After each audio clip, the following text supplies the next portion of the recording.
Hello, everybody. Welcome back to episode 77, Talkoffamepod podcast with your host, Kyliemontigney. And I'm so excited to have on co-host of the Crackling and Coconut, video content, and producer, Carla Jera. Thanks for coming, Carla. Thank you for having me. Of course. So you wanted to be in the entertainment industry since you're a young girl. What did you see or do that made you want to be in this career path? Yeah, so my entire career is actually happenstance or a happy accident. When I went to school, I went to study screenwriting. I wanted to write and produce enthralling and thought-provoking movies or television shows. Even from a very young age, I noticed a lack of representation of my culture. And even if there was Asian representation, the actors were often typecasted to play the nerdy kung fu loser who was never cool, never got the girls or the guys. I rarely saw Filipino characters, but most importantly, I never saw Filipino stories being told on the big screen, and I wanted to change that. But when I graduated, I didn't want to take any chances of only applying to TV or television companies. I applied to every entry-level job, including radio, because I did study radio in community college. I had my own radio show with friends.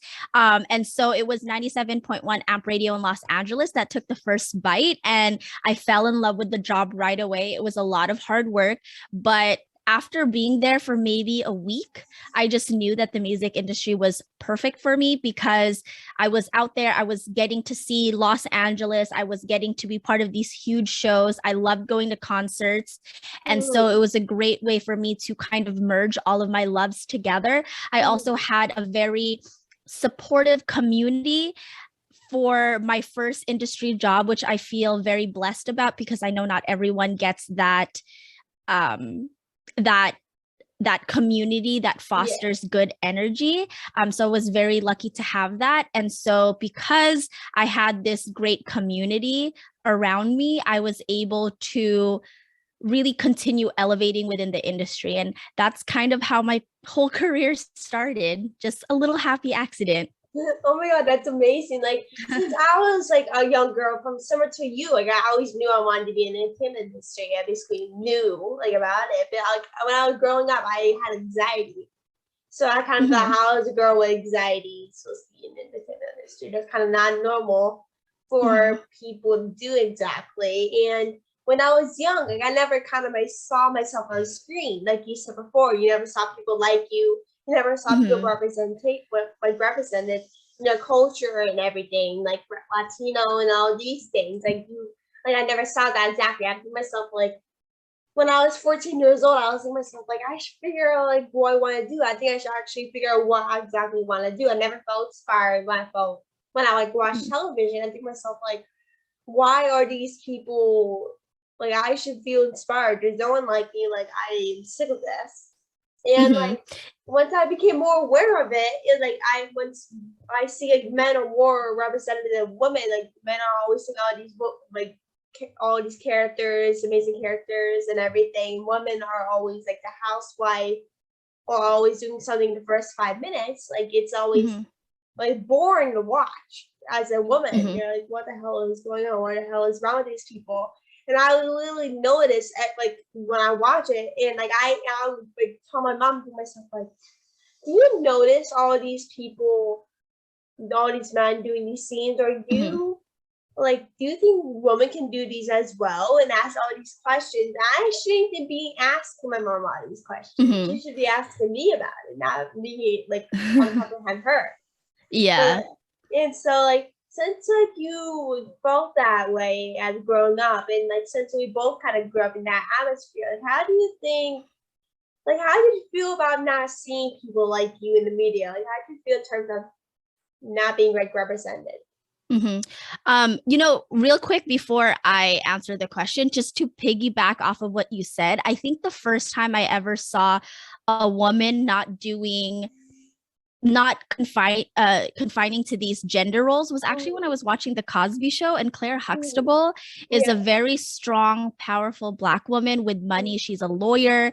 She walked around and commanded that entire show. And it was just very, as a young girl watching reruns of the Cosby Show, I used to look at Claire and was like, wow, that is someone who's amazing. Yes, she cooked. Yes, she cleaned, but she was being represented in a way that was very inspiring.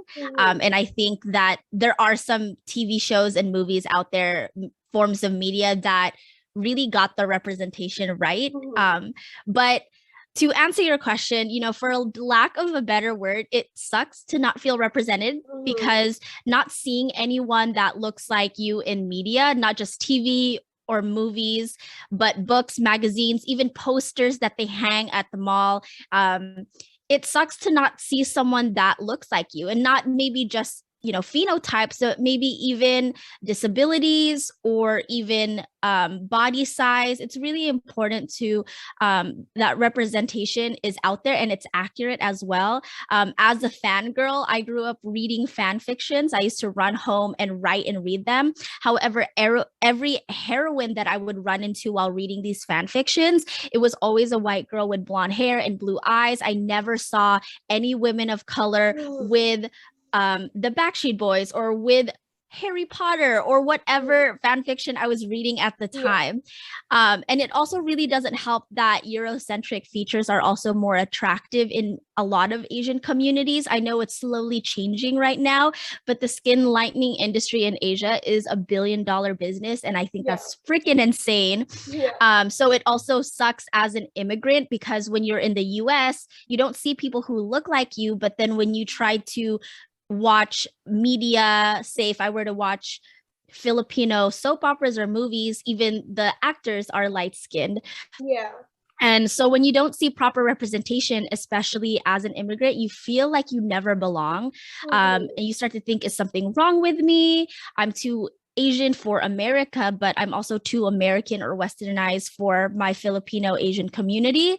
But representation also doesn't just stop at in the media. Representation is also important in the workforce. When you see only men or only white people in an industry you're interested in, it can make a person feel very discouraged to walk into those spaces.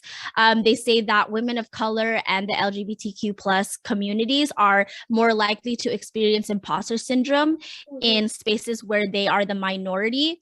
My parents always wanted me to become a nurse or an engineer, and that's because they physically saw people in those industries be successful. I have so many family members that are a nurse, that are engineers, my parents included, but they never saw people, Filipino people or people of color in entertainment industry. I'm the first one in my family to have a job in entertainment. And I think that's also part of the reason why they push me to become a nurse or an engineer, is because they never saw Filipinos find success in entertainment industry unless they were a singer or a dancer. But I wanted to become more behind the scenes. And that's why the work that I do outside of my career is so important. That's why I do TikTok.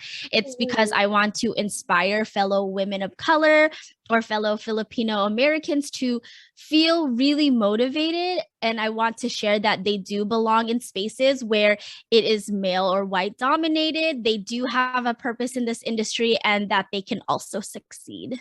Exactly. Like that's how I am. Like on my TikTok platform, I'm always making TikToks about women. And then, like, always saying all these posting these TikToks about women and all of these things to show people, like, you need to know about this so you can make changes. If no one talks about it, you're not doing anything.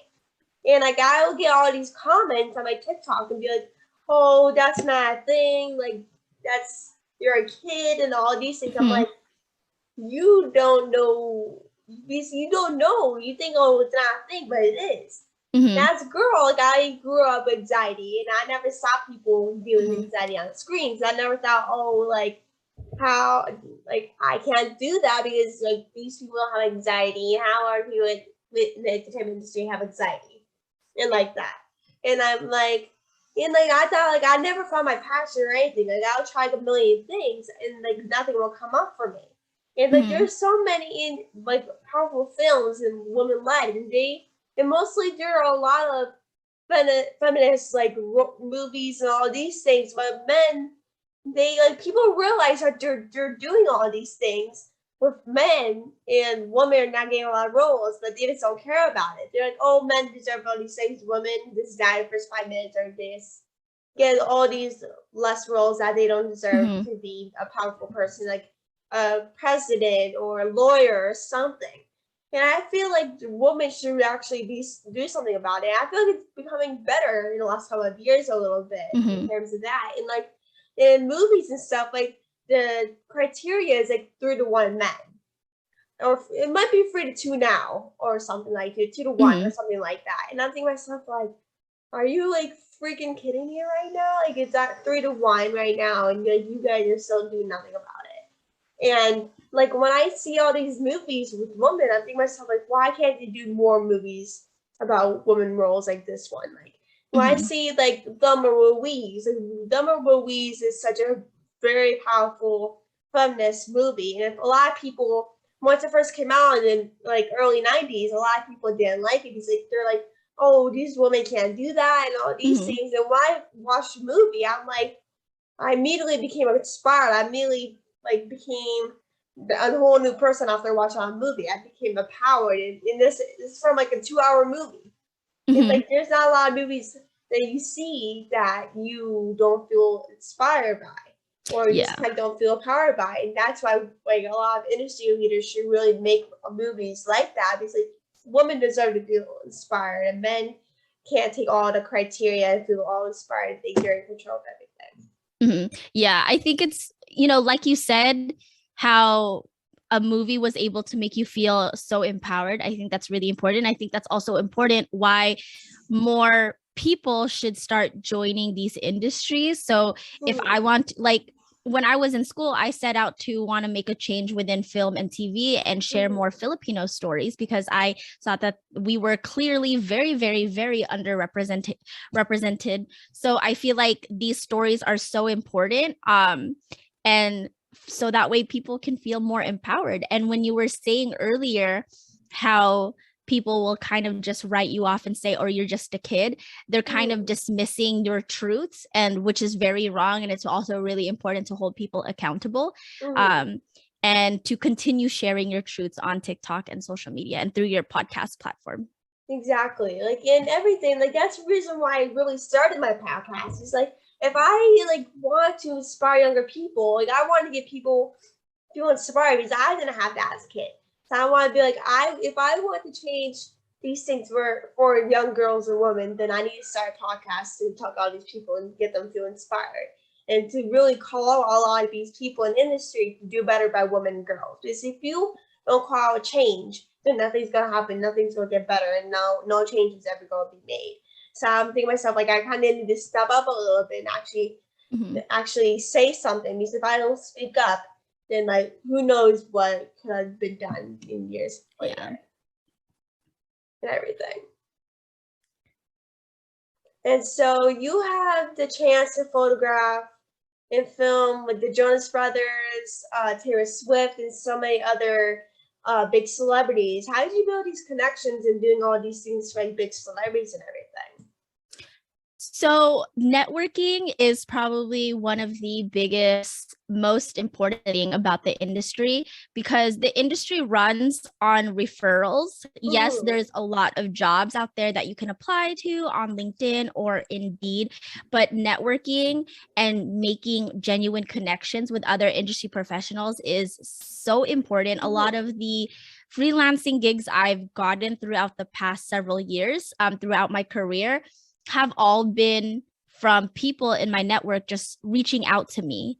And so I've only ever applied to 2 jobs, and everything else was just friends, network professionals calling me up and asking, hey, would you like to come shoot this? Would you like to come photograph this event for us?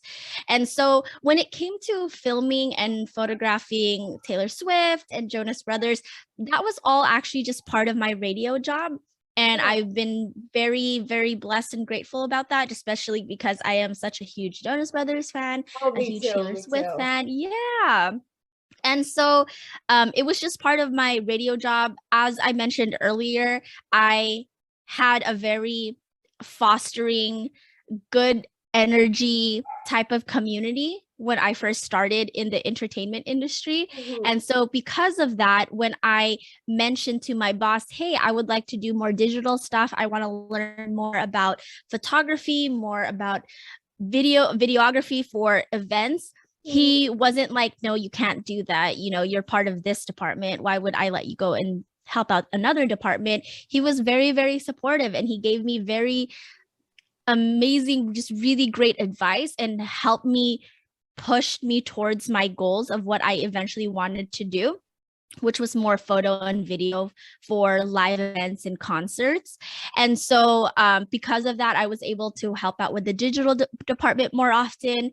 It was slow. It was more so me taping down wires or bringing in roll-up banners for interviews and just shadowing the digital department during artist interviews. But I kept going. I was doing a lot of early mornings, late nights, coming in on weekends. I was also getting paid minimum wage. I was getting paid $11 an hour, but I didn't care. I was just so into what I wanted to do and to learn as much as I could, that at that time, the money didn't, not having the money didn't really bother me so much, because I was just learning so much, which is another thing I wanted to point out about the industry in general, that it also, not only does it run on networking, it also runs on a lot of privilege. I was very lucky that not only did I have a car to get me from point A to point B, I also lived with family. So I didn't really have rent to pay. I bought my own groceries, but also because I live with family, they were also cooking lunch and dinner and everything like that. And so I didn't really have very many bills to pay ever. And I know that's not what everyone, as young professionals, can say. A lot of young professionals in the entertainment industry have to have 2 or 3 jobs to help pay for rent and bills and everything. And so I was very lucky and very blessed and very privileged that I could spend all my time making $11 an hour and learning as much as I could, because I didn't necessarily need an extra job to help pay for rent when I was first starting. So just so anyone who's listening to this, if they feel stuck, or if they feel like I still have to go to my waitressing job, I can't spend all my time learning from mentors, like, don't feel bad. Just keep doing you, and just keep pushing forward. You'll make it too. But that's how I got to do so many cool things and have full circle moments, like photographing Taylor Swift or filming the Jonas Brothers. I just kept pushing forward and elevating, and I was promoted to these full-time industry jobs within my company, to where I was in the same spaces as huge artists. Oh my God, I love that. Like, since, like, this is why I love what I do, because, like, I get to speak with all these special people, and I don't care if I actually get paid, because I don't get paid for this. And, like, it's the most important thing about it is, like, you need to love it to actually be doing it. And so, like, like, honestly, if you honestly love it, then you don't care about the other things, like getting paid and all these things. As long as you love it, you love what you do, then that's really the most important thing. And I was literally just talking with this my aunt earlier this morning. She was like, "Do you get paid for this?" I'm like, "No, but I don't really care about the money. Like, as long as I'm happy, really doing what I do, that's really the most important thing. And as long as I get to, like, live on my dreams in the entertainment industry and get to chat with all these things, all these people that are doing amazing things, that's like the best thing that I could ever wish for and everything." Yeah. And everyone's like, whatever you do is really like a dream come true for everyone that's really fulfilling their dreams. They don't care about money. As long as you're happy fulfilling your dream, that's really the most important thing. Yeah, it's definitely important. I mean, as you start elevating within your own specific industry, there is going to be a point where you have to also think about your livelihood as well. When I was first starting, I could get away with $11 an hour. But now I have my own apartment. I had to pay for car payments. There's going to be a point in time where you have to be compensated fairly for what you do. It's understandable at the very beginning, when you're just learning, when you're maybe volunteering or interning or just starting off, that you're not getting the most stable hours, you're not getting the best pay ever. But as you start showing up, as you start building your resume and your experiences and networking, there's going to be a time in every industry professional's life where they kind of have to put their foot down and say, hey, I need to start being compensated for what I do. I'm no longer an amateur at this. I'm actually mid-level now. I've learned a lot. I'm doing a lot and doing it really well and showing great promise within whatever company you're in. And you kind of have to also think about what you need to survive as well, because bills, food, rent, emergency money, all of that is incredibly important as well as being happy and making sure that what you do puts a smile on your face too. But also food makes me happy. So of course, having money for all of that is really important. Yeah, exactly. I couldn't agree. So you are the co-host of Crackling the Coconut with Jasmine, where you guys chat about tackling taboo conversations in the Filipino community.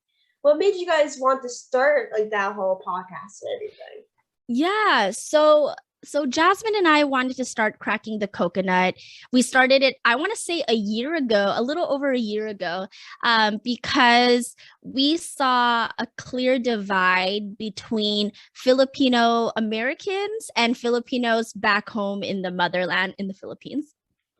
And we noticed this big divide when we like to call it the Barkada fiasco of 2020. Barkada, for those watching, listening that don't know what that means, Barkada is a term of endearment for a group of friends. It's a term that you would give like your very, very best friends. You don't just throw it out sparingly. And we, from the Filipino community, we use the word for just like the best group of people ever, basically. And so what happened was that there were these 4 white guys from Washington, D.C. who decided to create a wine bar, and they named it Barkada. And a lot of Filipino Americans were saying that it was cultural appropriation, especially because these guys had never really spent time in the Philippines or Filipino people. If you looked at their menu, they didn't have alcohol from the Philippines. They didn't have food from Filipino chefs or anything. There was nothing Filipino about this business, about this establishment, except for the name. And it just didn't sit right with us. However, there were also a lot of Filipinos who thought the opposite, who thought it was great representation, who was like, yeah, like, you know, it's so cool. We get to have a Filipino restaurant in the US and people can learn more about us. But a lot of us were saying that it wasn't accurate representation, because if you think about, say, a Filipino family visiting Washington, D.C. and say they wanted Filipino food and Barkada comes up, or they're walking down the street and they're thinking, oh, let me go check out this restaurant. But they walk in and there's nothing Filipino about it. I don't think that's it's not very accurate. It's not like a very good feeling. And so that's when we saw this divide between Filipino Americans and Filipinos back home in the Philippines. And so that's kind of one of the big reasons of why we started Cracking the Coconut. There's also all these taboo conversations within the community that a lot of people don't like to talk about, like even just career paths. I mentioned that my parents really wanted me to become a nurse or an engineer. That's not unique to my upbringing. A lot of Filipino families go through this. Another taboo topic would be sex, religion, politics. There's so many different taboo topics out there. And we're just trying to use our platform and let other Filipino Americans know that, hey, you're not alone in feeling this. And that's kind of how Cracking the Coconut started. That's awesome. And that's really the most important thing, because people always make these businesses, no matter if it's like a restaurant, like a business, no matter what it is. Like they always say like, oh, this is based off of Americans in their culture or something. And it's not. It's based off of something else.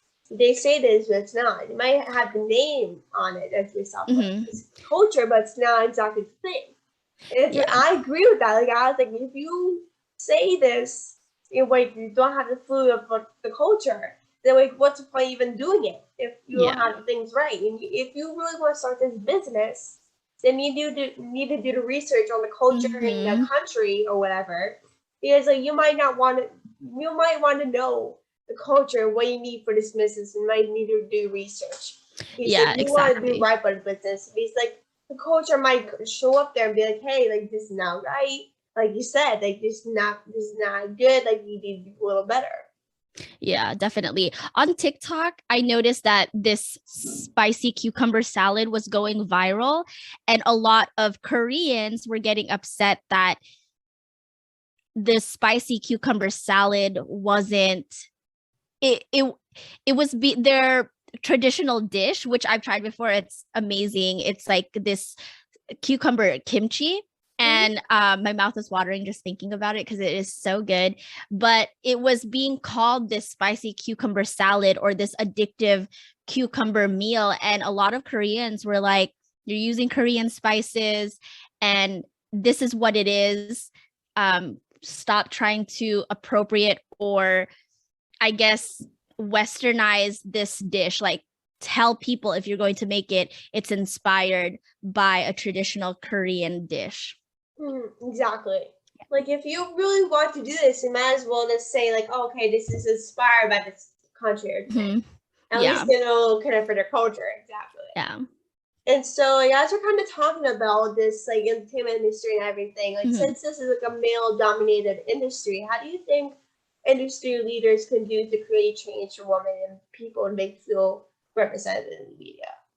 So I think it's really important for people to hold others accountable, and start calling them out on the BS, and to leave spaces where companies aren't doing what they can to be diverse, to take care of their women employees or their women of color employees. That's one of the big reasons why I had to leave the last company that I was. Yes, it gave me a lot of opportunity. My whole portfolio is projects from working at this last place. However, towards the end of my journey there after pandemic, there was a lot of change that happened.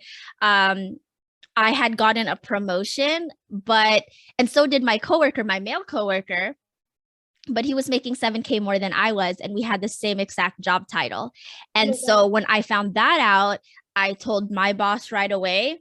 And my boss was definitely on my side. He knew it was definitely sexist, but just other people at higher up they were kind of passing it off as, oh, you were taking over so and so's place, so you were taking his whatever he was making before. But I'm sitting there like, but I'm making the same amount as, let's call him Albert. I was making the same amount as, I'm doing the same things as Albert. We have the same exact job title. Why am I making like an extreme amount less than he is? And so it's really important to hold people accountable and say, hey, like, why aren't there enough women in this space? Or why aren't you hiring diverse people and leaving those spaces? Even though, the entertainment industry, the music industry can be very attractive because there's so many cool perks like travel, concert tickets, meeting celebrities. But it's also important to leave businesses, companies, spaces where your ethics aren't really aligned with them, and into spaces that do. The company that I currently work for, they really know how to take care of their employees. I work with so many diverse community here, and it's just amazing. I walk into spaces and I'm no longer the only woman of color. In the last company, I would internally in my head count how many people of color versus how many white people were in a Zoom meeting, in a space at an like backstage or anything, and there would be the ratio would be so off. But now I'm counting, and sometimes there's more people of color in a Zoom meeting, and I love it, and it's great, and I feel comfortable. And so, yeah, I think it's just important also for more women and for more women of color to start infiltrating these spaces and to start doing it, and to start moving up those corporate ladders and start moving up into positions of power. And you'll be able to tell right away within a company by just looking at the top of the pyramid and who's up there. My last company, the first like top 9 people in the pyramid, all white men. Oh my God. There's no women. Yes. And so, but here, top of the pyramid, not only are there women, but there's people of color too. And so I think that's really important to like also do your due diligence and kind of just look at that stuff as well. Yeah. But I think that's a way how industry leaders can create change, is for us to be the industry leaders someday. Exactly. Oh my God. You literally said it so well. I really couldn't like say more better. And so do you have anyone they look up to as a woman in this, well, as a woman in the entertainment industry, or as a in general, do you have anyone they look up to? Yeah. So, I've been asked this question. And so when I first started the industry, I didn't have anyone to look up to because there was literally no other older Filipino that I could look up to that was doing what I would want to do. But now as I navigate this industry, I've been in music for 7 years now. I want to say the people that inspire me are the future generation, the future generation of women of color, people who are going to really take over this industry and make it into something truly amazing. Right now, I'm mentoring 2 women of color, and they are very young. They're very early in their profession, but they are doing such amazing things right now. And I already know that they're going to take their talents and run this industry and make it something truly awesome. And that's who inspires me. It's the future generation. I love that. Like, that's really why I started. It's like really the most important thing is to really navigate the younger generations. Because if you don't teach younger generations about what's happening in the industry and how women are discriminated for who they are, and a woman of color are represented, and all these things, like, then like if we don't show this to them, like they won't probably know about it. They won't create change. That's really important for everyone to know. Like, they need to make change, and for the younger generation to really pick up for their families and their siblings and all these things, how they change their family members. Yeah, definitely. And so the final question is, what's some advice for a younger generation to be in the entertainment industry one day? So the best advice I have is to, first and foremost, never ever compare your industry journey to somebody else's. Like I mentioned, there are so many different factors as to how someone finds their success, whether that's luck, timing, being at the right place, the right time, even privilege. That all goes into someone's success story. So never ever feel discouraged if you see a colleague of yours get a really good high paying job or get to do all these cool things, and you're still doing some things, like you're still struggling with that. Never compare your journey, because there's so many different routes to whatever your definition of success is. So just root for your colleagues, but also keep your blinders on and just keep moving forward. Networking is also another really big tip. And the cool thing about being in the digital era right now is you can network virtually. You can set up Zoom meetings with industry professionals and pick their brain about stuff. You can ask people out for coffee and network through there, but networking is incredibly important.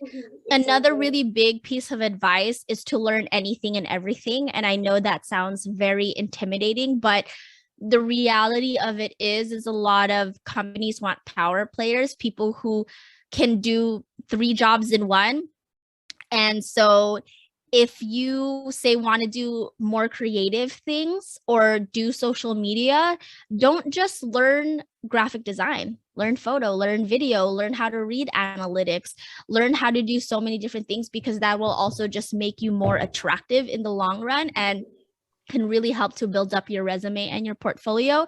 And the last piece of advice I have for the younger generation wanting to get into the entertainment industry, the music industry, is to just always believe in yourself, especially if you are a woman of color and you walk into spaces where you might be the only woman or the only woman of color. Just know that you do belong there, and that your talents and everything about you is very important and is needed, and you are purposeful, and to just do it and do it with your whole heart and just freaking send it. Exactly. So I just want to thank you so much for coming on the podcast. You seriously are amazing. And I really loved our conversation. You're such inspiration. I really felt touched by our conversation today. And you are seriously amazing. And I just want to thank you so much for coming on again. And we'll definitely keep in touch. Yes. Sure. Thank you. And keep up with your podcast. Thank you. You too. Keep doing what you're doing. I seriously love what you're doing. Keep doing, because you're inspiring so many people. Thank you so much. Have a good one. You too.